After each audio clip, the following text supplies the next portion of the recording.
Next segment tonight, the Talking Points memo. Bloody Chicago and racism on display. It is truly shocking that in the United States of America, you can have a situation in primarily black neighborhoods where innocent men, women, and children are being gunned down consistently by vicious drug gangs. That's been going on for years in Chicago, and little is being done about it. Here are the shocking stats out today. Homicides in Chicago up 70% so far this year from last year. Non-fatal shootings up 87%. The overwhelming majority of the victims are black. With 1,014 people shot so far this year in Chicago, the human toll is staggering. My baby was 7 years old, 7.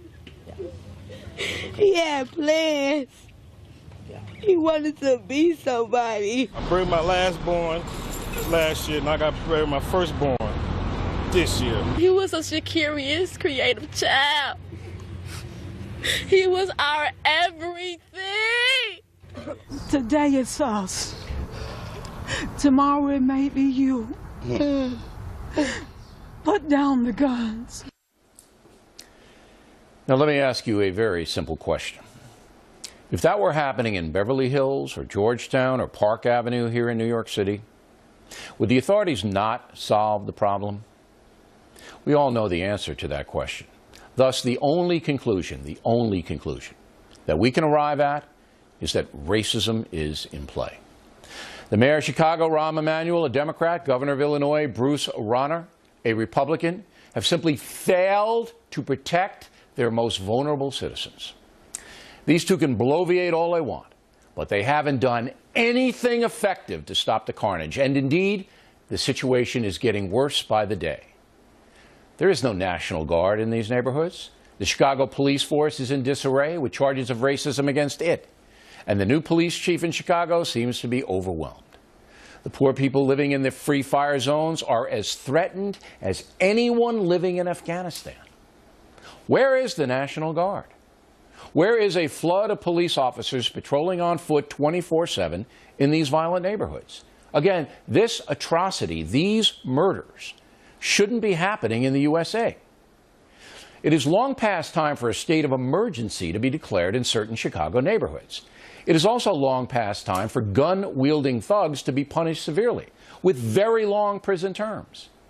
Finally, a direct message for folks trapped in bad Chicago neighborhoods. You guys have got to speak out. You have to march, you have to demonstrate, you have to protest. Don't count on Black Lives Matter, or Al Sharpton, or Jesse Jackson, or even President Obama. They haven't shown up. They don't seem to care.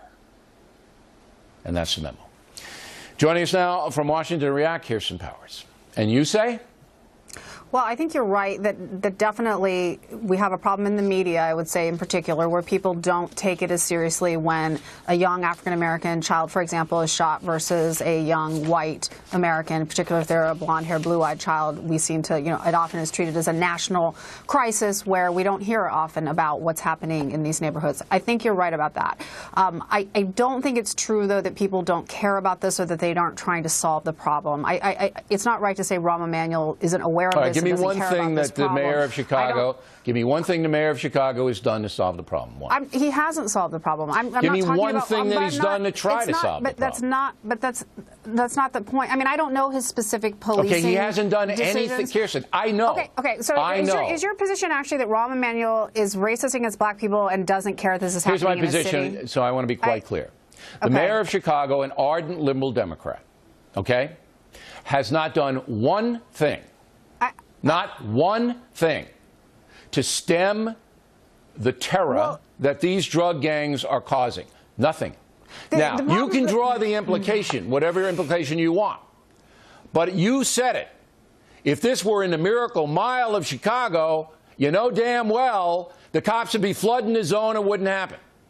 Go ahead. I think the cops are, well, here's the other issue. As you know, FBI Director James Comey had said that he thinks that some of the rise in the violence in some cities across the country is because of the so-called Ferguson effect, that police This has been going long before Ferguson. Right, long right, before. But I will say that the New York Times had a statistic that did jump out at me, which was that since January of this year, police had stopped about 30, this is in Chicago, about 30,000 people. During the same period last year, they had stopped around 160,000 people. So something different is definitely happening. Yeah, it's the stop and frisk. The Chicago police have been accused of being racist, so they say, you know what? We're not going to do anything in there. We're going to let it go. And that's what's happening. But that's look, not let's okay. advance the You story. just said that like you endorse it. I hope you don't. I don't. It's actually not I'm just okay telling for them you. to I'm be just doing telling that. you that this situation has been out of control for years, and the governor of Illinois has done nothing. Where's the National Guard? What are they doing? Why aren't they there, Kirsten? Why? I don't know. They should be there. Of course they should be there. Everybody knows they should be there. But I also think you are oversimplifying the problem. No, I I'm not. think this is an I'm issue telling you that specific to there is a gang violence, solution. and it's not. No, I'm not oversimplifying. I'm telling you there's a solution, and the solution is to put law enforcement and the Guard in the kill zones to stop the killing. Doesn't that make sense? It makes sense to send the National Guard in. I agree, but I'm not. I just think it's not quite as simple. Why not? The governor can order the National Guard anywhere he wants to order them. But I don't know that that's necessarily going to solve the problem. Of course it is. The National Guard is going to be there physically to stop the drug gangs from coming out of their houses with guns and shooting little children.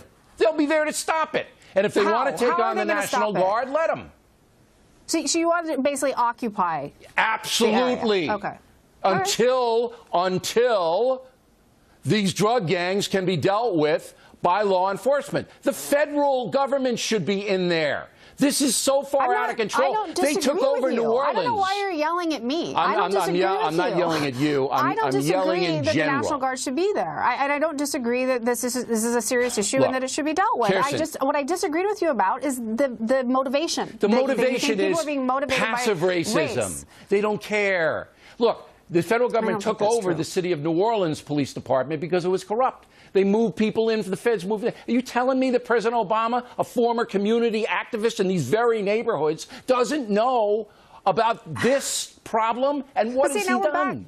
But now we're back to the same thing, and you're not suggesting that President Obama doesn't care about what happens to black people. Well, then let the Justice Department take it over. Okay.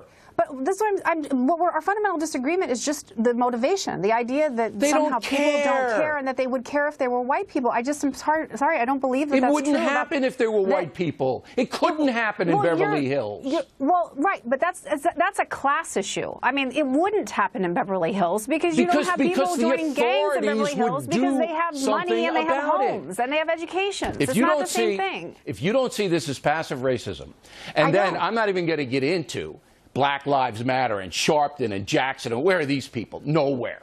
Okay? While their own are being gunned down in the streets. If it were white people gunning them down, you know they'd be in there. If white people were gunning them down, they'd be in there. But it's black gangs gunning them down. Black Lives Matter people have raised a lot of awareness about criminal issues in the country. So I don't think that's true. But again, we're just getting back to this idea that somehow it's motivated by race, that Rahm Emanuel and Barack Obama are passive racists. That's your opinion, okay? My opinion is they don't care, and because they don't care, you can slap a passive racism issue on it.